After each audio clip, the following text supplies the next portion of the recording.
कक्षा 10 हिंदी। मैं आर.एस. प्रसाद सर आज आप लोगों को पाठ 7.1.2 दादू दयाल कराने जा रहा हूँ। चलिए देखिए, पहले इनका जीवन परिचय ले लेते हैं। तो ये है दादू दयाल जी का जीवन परिचय। तो दादू दयाल जी का जन्म जो है अनुमानतः संवत 1601 में अहमदाबाद गुजरात में हुआ था। इनके जीवन के बारे में ज्यादा जानकारी नहीं मिलती। कहा जाता है वे गृहस्थ त्याग कर 12 वर्षों तक कठिन तप करते रहे। उसके बाद वे नरेना जयपुर आ बसे। दादू दयाल जी के अनुभव वाणी दादू वाणी से प्रेरित होकर उनके अनुयायियों ने एक पंथ की स्थापना की, जिसे दादू पंथ के नाम से जाना गया। दादू दयाल की कविता अपने विचारों में कबीर की कविता के निकट प्रतीत होती है। दादू वाणी व्यवहारिक एवं आध्यात्मिक शिक्षा देती है। उनके शिष्यों ने रजबुल, सुंदरदास और गरीबदास भी प्रसिद्ध कवि हैं। दादू दयाल की कविता में कबीर की ही तरह शब्द, साखी और पद मिलते हैं। यहाँ उनके 2 पद और कुछ दोहे दिए जा रहे हैं, जिनके संदर्भ से व्याख्या की जा रही है। तो पहले दादू दयाल जी से पूरी देख लेते हैं। ये है उनका चित्र। चलते हैं उनकी। चलिए आज हो ना निकसे प्राण कठोर, दर्शन बिना बहुत दिन बीते, सुंदर प्रीतम मोर, चरी पहर चारों जुग बीते, रैनी गवाई भोर, अवधि गई अजहू नहीं आए, कतहू रहे चितचोर, कबहू नैना न निरखी, नहीं देखे मारग चितव मोटोर, दादू ऐसे आतुर बिरहिनी, जैसे चंद चकोर। देखते हैं संदर्भ क्या है। प्रस्तुत पद्यांश कवि दादू दयाल द्वारा रचित काव्य से लिया गया है। प्रसंग है कृष्ण भक्ति में लीन दादू दयाल कृष्ण के आने की कैसी प्रतीक्षा करते हैं, यह बतलाया गया है। तो व्याख्या है बच्चों ये। दादू कृष्ण भक्ति में लीन होकर कहते हैं कि अभी तक मेरे प्राण निकले नहीं, मेरे सुंदर सलोने कृष्ण जी को देखे बहुत दिन बीत गए, 4 प्रहर चारों युगों के समान बीत गए, सारी रात प्रतीक्षा में निकल गई और सुबह हो गई, लंबा समय बीत गया, किंतु अभी तक कृष्ण जी नहीं आए। मेरे चित्त को चुराने वाले कृष्ण जी कहाँ खो गए हैं। कभी मैंने आंख भरकर उनको नहीं देखा, उनकी प्रतीक्षा ही कर रहा हूँ। दादू कृष्ण के विरह में ऐसे आतुर हो गए जैसे चकोर पंछी चंद्रमा के लिए आतुर रहता है। विशेष है हरि गीतिका चंद्र वियोग संग रस और मधुर्य गुण है इसके अंदर।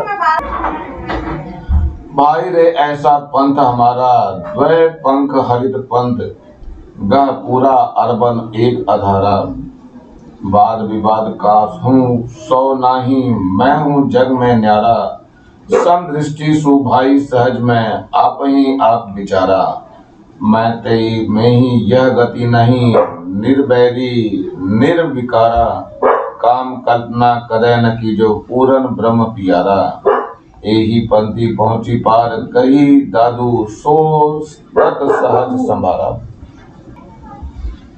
संदर्भ है प्रस्तुत पद्यांश कवि दादू दयाल द्वारा रचित काव्य से लिया गया है। प्रसंग है दादू अपने भक्ति मार्ग में बताते हैं। व्याख्या। कवि कहते हैं कि हमारा भक्ति मार्ग ऐसा है जिसमें 2 पग रखते ही पूरा मार्ग एक हो जाता है। किसी का किसी से कोई विवाद नहीं, मैं दुनिया से अलग हूँ, सबके साथ समानता एवं सहजता का व्यवहार है। स्वयं अपने बारे में आप विचार कर सकते हैं। तेरे मेरे का कोई भेद नहीं, किसी का कोई दुश्मन भी नहीं, निर्विकार निराकार मेरा ईश्वर है। ईश्वर किसी चीज की कामना नहीं करता, ऐसा प्यारा पूर्ण ब्रह्म है। दादू कहते हैं जो इस पद पर पहुंचेगा उसका बेड़ा अवश्य पार होगा, तभी वह इस पद को समझ पाएगा। विशेष इसमें हरि गीतिका चंद है, मधुर गुण है, रहस्यवादी है, भावना से ओतप्रोत है।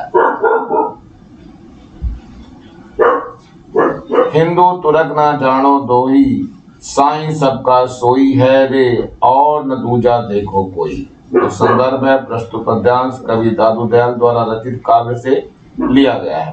प्रसंग है जाति भेद का पर कुठारघात किया गया है। इसमें व्याख्या है कवि कहते हैं ईश्वर हिंदू मुस्लिम में भेद नहीं जानता, वह सबका मालिक है, इसके सिवाय किसी दूसरे ईश्वर को मैंने नहीं देखा। कीट पतंग सबे जोनिन जल थल संगीत समाना सोई, पीर पैगंबर देव दानव मीर मालिक मुनि जन को मोही। तो संदर्भ है प्रस्तुत पद्यांश कवि दादू दयाल द्वारा रचित काव्य से लिया गया है। प्रसंग है ईश्वर सर्वव्यापी है, इसके बारे में बतलाया गया है। व्याख्या कवि कहते हैं कीट पतंग सब योनि में ईश्वर है, उनके लिए जल थल एक समान है। पीर पैगंबर देव दानव वीर मलिक मुनुजन सबके पालक ईश्वर ही है। करता है रे सोई चिन्हो, जिन वे रोधो करे रे कोई, जैसे अरसी मंजन कीजे राम रहीम देही तंदोई। संदर्भ है प्रस्तुत पद्यांश कवि दादू दयाल द्वारा रचित काव्य से लिया गया है। प्रसंग है ईश्वर की पहचान के बारे में बतलाया गया है। व्याख्या कवि कहते हैं ईश्वर को पहचानो, उसका विरोध मत करो। जिस प्रकार दर्पण सबका मुखड़ा दिखाता है वह राम रहीम में भेद नहीं करता, वैसा ही सर्वव्यापी ईश्वर है। साईं केरी सेवा की जय, पायो धन काहे को खोई, दादू रे जन हरि भज लीजे, जन्म जन्म जे सुरजन होई। तो संदर्भ है प्रस्तुत पद्यांश कवि दादू दयाल द्वारा रचित काव्य से लिया गया है। प्रसंग है ईश्वर की महत्ता के बारे में बतलाया गया है। कवि व्याख्या है कवि कहते हैं ईश्वर की सेवा करो, सेवा रूपी धन को खोना नहीं। दादू कहते हैं जो व्यक्ति हरि भजन कर लेता है उसका कई जन्मों का उद्धार हो जाता है। दादू घटी कस्तूरी मृग के, भरमत फिरे उदास, अंतर गति जाने नहीं, ताते सूंघे घास। संदर्भ है प्रस्तुत पद्यांश कवि दादू दयाल द्वारा रचित काव्य से लिया गया है। प्रसंग है ईश्वर को व्यापकता के बारे में बताया गया है। व्याख्या कवि कहते हैं कि कस्तूरी मृग के नाभि में, फिर भी कस्तूरी जो है मृग के नाभि में है, फिर भी वह भ्रम में खोजता फिरता है और उदास हो जाता है। उसे नहीं मालूम कस्तूरी उसके पास है, वह घास सूंघता है। ईश्वर ही हमारे पास है, ऐसे ही ईश्वर हमारे पास है, हम उसे यहाँ वहाँ ढूंढने फिरते रहते हैं, यानी ढूंढने का प्रयास करते हैं। दादू सब घट में गोविंद है, संग हरे हरि पास, कस्तूरी वृक्ष में बसे सूंघत डोले घास। नीचे वाले की कहा प्रस्तुत पद्यांश कवि दादू दयाल द्वारा रचित काव्य से लिया गया है। प्रसंग है ईश्वर की सर्वव्यापकता के बारे में बतलाया गया है। व्याख्या है कवि कहते हैं कि ईश्वर सब में व्याप्त है और सबके पास भी रहता है, किंतु मनुष्य कस्तूरी मृग की तरह उसे खोजता फिरता है। ईश्वर की व्यापकता का मानव को ज्ञान नहीं। चलिए अब कुछ इसके अर्थ देख लेते हैं। निर्की मीन्स ध्यान से देखना, चितवत मीन्स देखना होता है, विरहीन मीन्स विरह या वियोग से व्याकुल, मस्जिद मीन्स मस्जिद है, जनी मीन्स नहीं, समदृष्टि समान भाव से देखना, तटस्थ दृष्टि से कहते हैं। निर्वैरी बैरिन विहीन और निर्विकारा निर्विकारी होता है इसका। कदय मीन्स कहे, गई मीन्स पकड़ना, तुरक मीन्स तुर्क, चिन्हों मीन्स पहचानना, आरसी दर्पण। साई कोरी ईश्वर कृपा, साई कृपा भ्रमण से जाने मीन्स जानना होता है। प्रश्न उत्तर देखते हैं बच्चों। अपने पदों में मीरा खुद को दासी कहती है, ऐसा कहने के पीछे क्या आशय, लिखिए उत्तर। मीरा स्वयं को कृष्ण की दासी कहती है, इसका आशय यह है कि कृष्ण में मीरा ने अपने को अर्पण कर दिया है, कृष्ण जी उससे अलग नहीं हो सकते। प्रश्न 2 है गई कुमति लई साधु की संगति से कवि का क्या आशय है। तो उत्तर है मीराबाई कहती हैं कि साधुओं की संगति से मेरी दुर्गति का नाश हो गया। प्रश्न है मीरा को जो अमोलक वस्तु मिली है उसके बारे में वे क्या क्या बता रही हैं, अपने शब्दों में लिखो। तो उत्तर है मीराबाई को कृष्ण भक्ति रूपी जो अनमोल वस्तु मिली है उसके बारे में वे बता रही हैं कि जन्म जन्म की पूंजी है, इसे कोई खर्च नहीं कर सकता, चोरी नहीं कर सकता, प्रतिदिन वह 1.25 गुना बढ़ती जाती है। प्रश्न है राम रतन धन जो जन्म जन्म की पूंजी कहने का क्या आशय है, लिखिए। तो उत्तर है ये राम रतन धन ईश्वर की भक्ति पूंजी है, इसलिए उसे जन्म जन्म की पूंजी कहा गया है। प्रश्न है राणा ने मीराबाई को विष का प्याला क्यों भेजा और मीरा उस को पीते हुए क्यों हंसी, अपने विचार लिखिए। उत्तर है मीरा कृष्ण की भक्ति में लीन होकर परिवार छोड़कर चली गई। राणा ने इसको लोक लाज के विरुद्ध समझा और मीरा को समाप्त करने के लिए विष का प्याला भेजा। मीरा उस विष को कृष्ण का प्रसाद समझकर पी गई, किंतु उस पर कोई प्रभाव नहीं हुआ। इस प्रकार कृष्ण पर मीरा का अनन्य प्रेम था जिससे कोई अलग नहीं कर सका।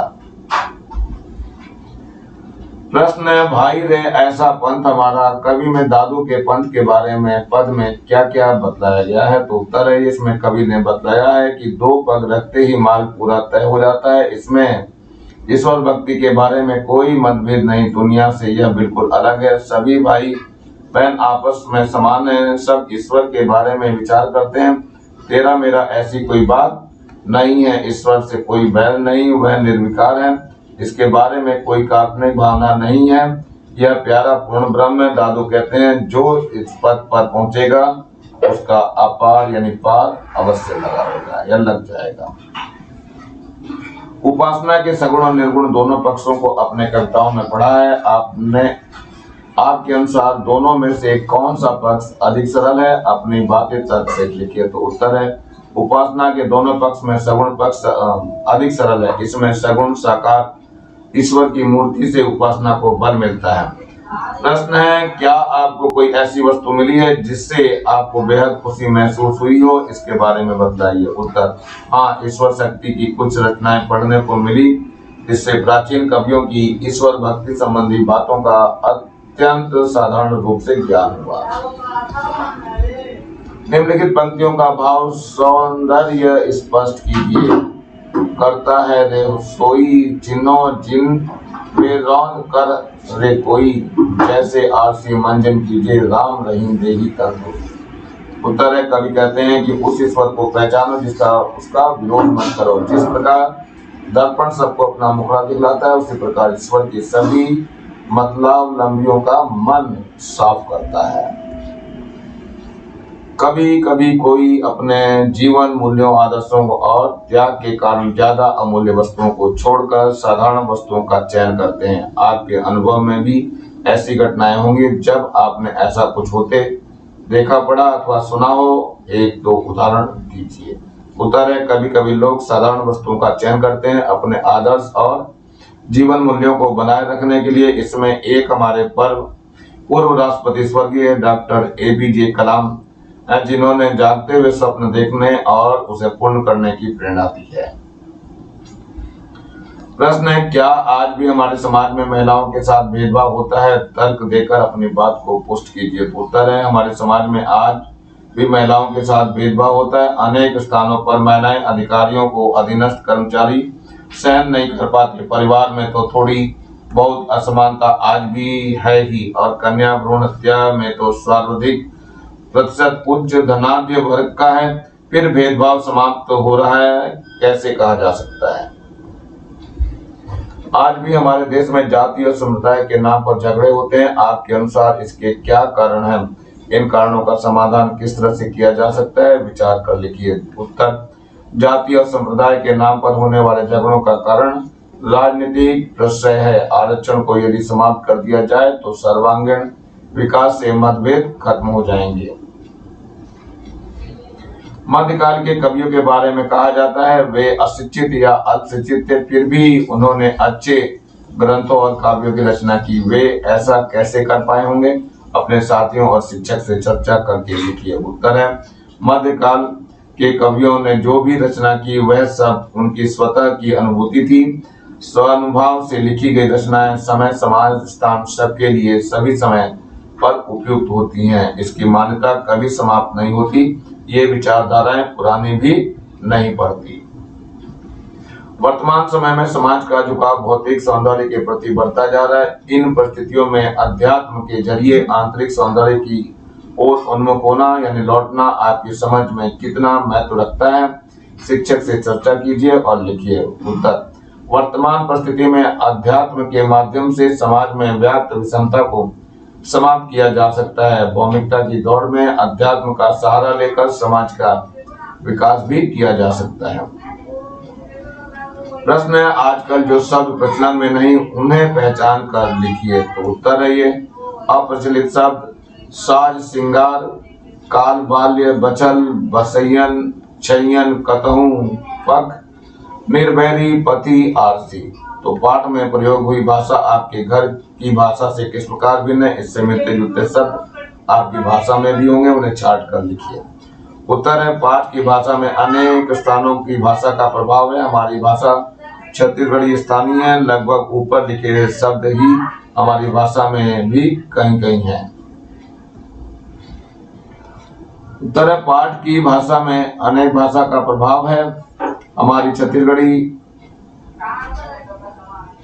स्थानीय, लगभग ऊपर लिखे शब्द ही हमारी भाषा में कहीं कहीं है। तो अगला प्रश्न है गद्य पद्य की भाषा में किस प्रकार का अंतर होता है। उत्तर गद्य की भाषा सीधी सरल प्रभावपूर्ण मुहावरेदार है। पद्य की भाषा काव्य सौंदर्य से युक्त है, रस छंद अलंकार शब्द गुण का प्रयोग। उपर्युक्त अंतर मुख्य है, अन्य अंतर के लिए विषय ये तो सहायता के नहीं है। चलो कोई बात नहीं, अंतर तो नहीं लिखना है। मीरा के पदों में मात्राओं की गणना एवं छंद का नाम लिखिए। तो भाषण प्रश्न है कबीरदास जी की साथियों को ढूंढ कर पढ़िए व आपस में चर्चा कीजिए। तो ये उत्तर है बच्चों, दुख में सुमिरन सब करे, सुख में करे न कोई, जो सुख में सुमिरन करे तो दुख काहे का होए। बुरा जो देखन मैं चला, बुरा न मिलिया कोई, जो दिल पूजा अपना, मुझसा बुरा ना होए। इसी के साथ बच्चों लेसन समाप्त हो रहा है। नीचे लाल रंग का ये बटन दिखाई दे रहा है, इसे जरूर दबाकर सब्सक्राइब करेंगे, मेरे चैनल को लाइक करेंगे, कमेंट्स भी करेंगे और ज्यादा से ज्यादा बच्चों को शेयर करेंगे जिससे ज्यादा बच्चों को फायदा हो सके। और इस बेल आइकन को भी दबा लेंगे जिससे मैं ऐप डालूं तो उसका नोटिफिकेशन आप लोगों को मिल सके। और मेरे चैनल से डायरेक्ट जुड़ने के लिए सुपर थैंक्स का आप इस्तेमाल कर सकते हैं। Thank you, have a nice day. इसके साथ मैं आरिफ प्रसाद सर आज का वीडियो यहीं समाप्त करता हूँ।